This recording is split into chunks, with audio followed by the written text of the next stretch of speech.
Hi, welcome to another episode of Temporarily Embarrassed Millionaires. I'm your host, the guy in cozy pajamas, and today we are going to talk about another book filled with advice on how to become a millionaire.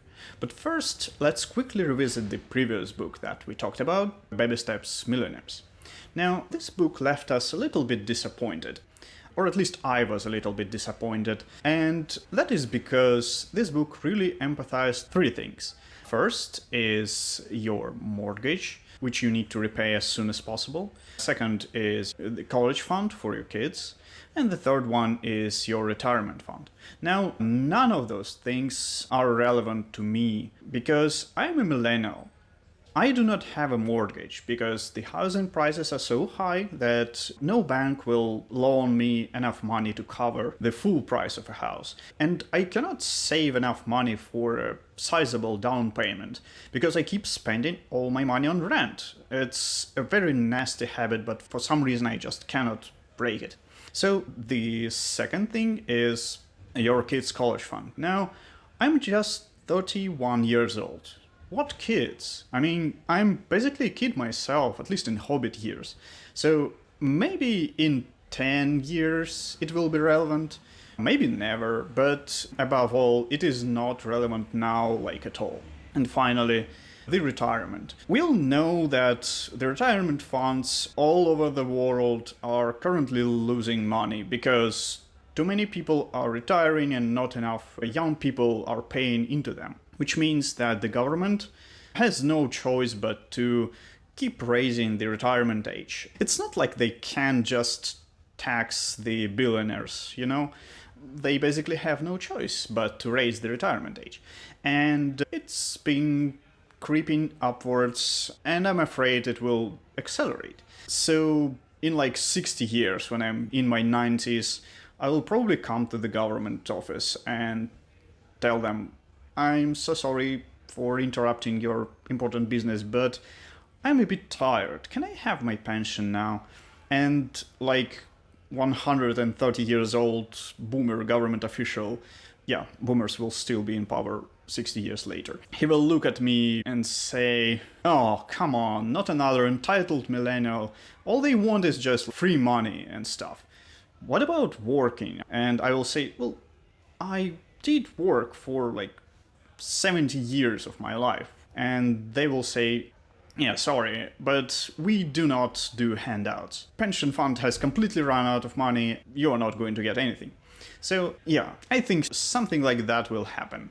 And this is why I am not comfortable putting my current money into the retirement account. Not that I have much of them anyway. This advice is so irrelevant to me that I had to look who this Dave Ramsey guy is. And I realized that he was born in 1960, which means he is a baby boomer. And so his whole book is just boomer advice, not applicable to me as a millennial. What I need is a book written by millennial for millennials. And would you look at that? I found it. So today's book is Financial Freedom by Grant Sabatier. I think he's French because his last name is French. The summary of this book looks very promising. Are you spending the best years of your life trapped in a soulless cubicle? Not really, I work from home, but I get the idea. Do you struggle to save money or make ends meet? Yeah. Perhaps you are overwhelmed by debt and just don't know how to get ahead. Not really, but a lot of people are. This is exactly how millennial Grant Sabatier felt when he was 24. Just 5 years later, he'd freed himself from the need to work ever again. Grant achieved this without gambling or receiving a massive inheritance. That's a good point because there are tons of articles online titled, "This is how this millennial got their first million 2 years after graduation," and you click on the article expecting to see some clever trick, and the whole article is like, so their parents gifted them $1 million and a house. And I know that this is just clickbait. The internet is full of this. But this book is different, which is why we need to discuss it. So he developed a financial strategy that would make him financially independent. Alright, so right off the bat, this book promises so much more than the previous one. First, the timeline is just 5 years, not 17, which is pretty good. Second, we won't have to work anymore. The previous book assumed that we will just work until we retire and then we will enjoy the retirement, but this book tells us that I can just follow whatever strategy this book recommends for just 5 years, and then I will no longer have to respond to emails or having my boss yell at me or something like that. And I will be able to spend my free time in whatever way I want, possibly reading Harry Potter and eating avocado toast. So this is perfect. Let's jump right into the reading. Okay, the story begins in 2010 when our French friend realized that he will never be as rich as his parents were if he keeps working 9-to-5 jobs. Yeah, so the guy was in a tough spot, he didn't have any money, and he was living during the Great Recession, so that was extra tough. So he decided to set himself an outlandish goal. He would save $1,250,000, which would allow him to retire as soon as possible. Sounds reasonable, because if you invest your $1.25 million into some stable but high dividend stocks like AT&T, which pays almost 6% dividend, you will get $71,000 yearly, which is definitely something you can live on. You won't be able to live like the millionaire lifestyle, but it's still a good salary, especially for doing nothing at all. So the only question I have right now is, how do I get to this first $1 million, right? Let's continue reading. Maybe the book will tell us how to do that. The next step in the book is to understand how much you personally need to save. And you do that by calculating the sum that you need yearly to live on. And this will be 4% of the total sum you need to save. 4% number is selected because it assumes that your investment will grow at 7% a year. Something I talked about in my previous video. S&P 500 index grows at about 7% per year. So you just take 4% of that and sell it and live on it. But 3% is left in the fund so that you do not exhaust it and it will continue to be growing over time, which is pretty smart. Okay, now we understand how much we want to save. I want to save $2 million, for example, just to be on the safe side. The next step is to calculate your net worth, the cost of everything you own plus all of your savings minus any debts. And this will be your starting point, like you start from here, and then the amount of money you need to make will be your goal minus your net worth. So this kind of makes sense, but I'm not sure about this method of calculation. I think you would want to skip stuff you do not want to sell, right? If you own a car or even a house, they can be counted towards your net worth, but you probably don't want to sell your house or a car or your computer, I don't know, in order to invest it all into this index fund. You would probably want to keep at least some of the things just to keep living your normal life. But this is just a technicality. Let's read what the next step is. The next step is to rein in your spending, and the author says that a helpful way to do that is to stop thinking in terms of money and start thinking in terms of time.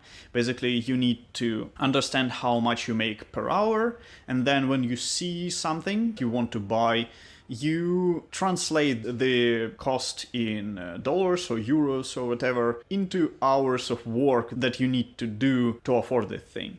For example, if your salary is $20 per hour and you want a new phone that costs $1,000, think of it as exchanging 50 hours of your life for this phone, which would probably make you less inclined to spend money, because when you think about it, 50 hours of your life sounds pretty scary. But so is $1,000. So I don't know how efficient this method is in reining in your impulsive buying. I think for some people it would still be more scary if they think about dollars.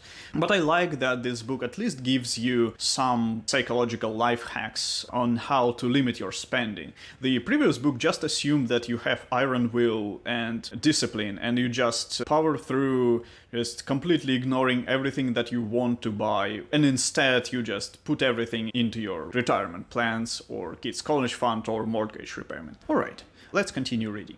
The next idea in the book is that spending less on stuff you don't really need often is not enough, because the majority of our spending is kind of non-negotiable, like rent, for example, or transportation. And that is true. I do spend the bulk of my money on something that I cannot afford not to spend money on, like rent, utilities, groceries, and stuff like that. So what the book suggests is to aim to save a minimum of 25% of your income by reducing your expenses on housing, food, and transportation. Wow, that's a fresh idea. I mean, how didn't I think about that? The suggestion is to relocate to a cheaper place, try to stop using your car, and switch to public transportation or car sharing. I would also add try to work from home. And for groceries, try to find discounts and stuff like that. So this is a pretty solid advice, especially if we only have to live like this for 5 years, right? This is similar to austerity measures that the previous book proposes, but I can say for myself that I save a lot of money by not owning a car at all and just working from home.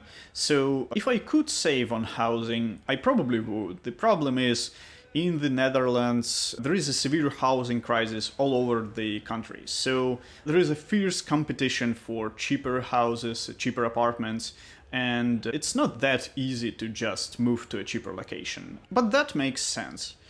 Just move to a less trendy place for a few years, and after that you can move wherever you want, because you will be a millionaire at this point. Okay, let's continue reading. So, another idea in the book is taken straight from the previous one. Try to maximize your retirement funds by utilizing these matching contributions schemes, etc., etc. Another life hack is to ask for a raise, which sounds very obvious, but yeah, I understand. I'm a very anxious and shy person. I feel weird asking for raises, and I think a lot of people are like that. They're afraid that the manager will fire them if they came asking for a raise or something. I don't know what I am afraid of, but the thing is, I just do not ask for a raise. So this book offers like an additional push in this direction. If you want to become a millionaire, ask for a raise right now. The previous book, or at least the Blink, didn't mention that. I don't know if the actual book does, but in any case, this Blink gives better advice. It also suggests to present your request for a salary increase as a percentage, not an amount of money, because 10% is less tangible than $5,000. I'm not sure about this one. First of all, at least in the company where I work, we always talk about raises in terms of percentages. Like every year, company matches this year's inflation, and it also adds some percentages extra on top of that if you are good or something. But maybe it is going to work. I like that this book gives these little psychological life hacks that might help you. So that is good. Oh, and here it is, the advice to work from home, which is a good advice. So far, the book is pretty good. The advice is solid, but I feel like it's more in line with the previous book, and it's more an advice on how to save a little bit of money. And I'm not sure how to hit $1 million in savings over the course of only 5 years if you just follow the advice that we discussed. Because even if you make like 100K per year and you spend none of it, then you'll only save $500,000 in 5 years. So probably the actual advice on how to become a millionaire is going to come a bit later in the book. Oh, here it is. Set up side businesses. It will take a lot of time and effort, so you should pick something that interests you. For example, creating a YouTube channel. There is a couple of basic pieces of advice, such as research your competition and figure out what could make your business more attractive before starting it. And if you realize that there is no competition, then something is wrong with your idea. Either no one wants these services, or there are some practical issues like regulations or something that make your business model unfeasible. Either way, you should research before you start. Try to make sure that you're not breaking any laws, and try it out with minimal possible investment. Also, be prepared to fail, because most people fail the first few times before they start something successful. Oh no, is this YouTube channel going to fail? Please subscribe. Then there is an example of a dog walking business that some guy created. I don't know, something about dog walking business sounds silly to me. I think that's because I read some article about top 10 most ridiculous Uber for something businesses, and one of them was this dog walking business where you have an app for dog walking. I think it was called Wag. But if this business really can bring up to 200k per year, then it's good. It doesn't matter that it sounds ridiculous. If it brings you money, that is all great. So after your startup begins to make money, the book advises you to try and maximize on compound interest. Invest the money right away and let it grow. Unless you know that reinvesting your profits into your business will make it grow faster, which is a good advice, right?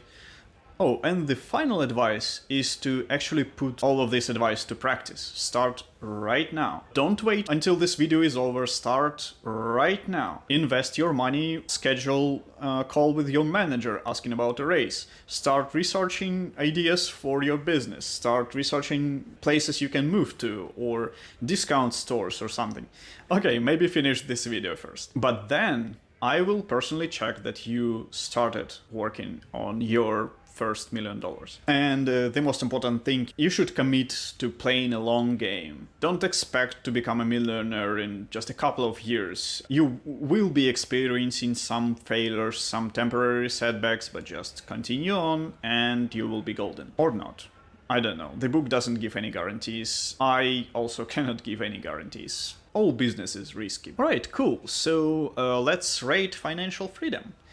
Is the advice going to make you a millionaire fast? Well, sort of. The example of the author is just anecdotal evidence. But let's give it 1 point here just because it actually gives some advice on how to make money relatively fast and not in 17 years. Will the path to your million be easy? Yes and no. The most important part of it, setting up side businesses and working on them, is going to require a lot of effort. But the basic financial advice, like try to reduce your primary expenses and ask for raises and stuff like that, this is something that you can do and it's not really hard.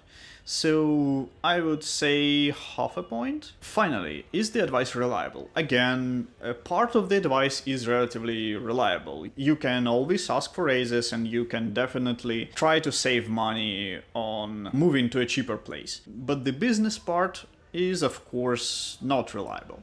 In fact, most businesses fail, so I guess we can give this book half a point again, just because the author is millennial, and I feel some solidarity here. In total, this book gets 2 points, a bit better than the previous one. It didn't really have any groundbreaking ideas in it, so I guess we should continue our series and look at some other books to see if any of them are perfect. Maybe we will strike gold and find something that will blow our mind. Maybe it will even happen in our next video.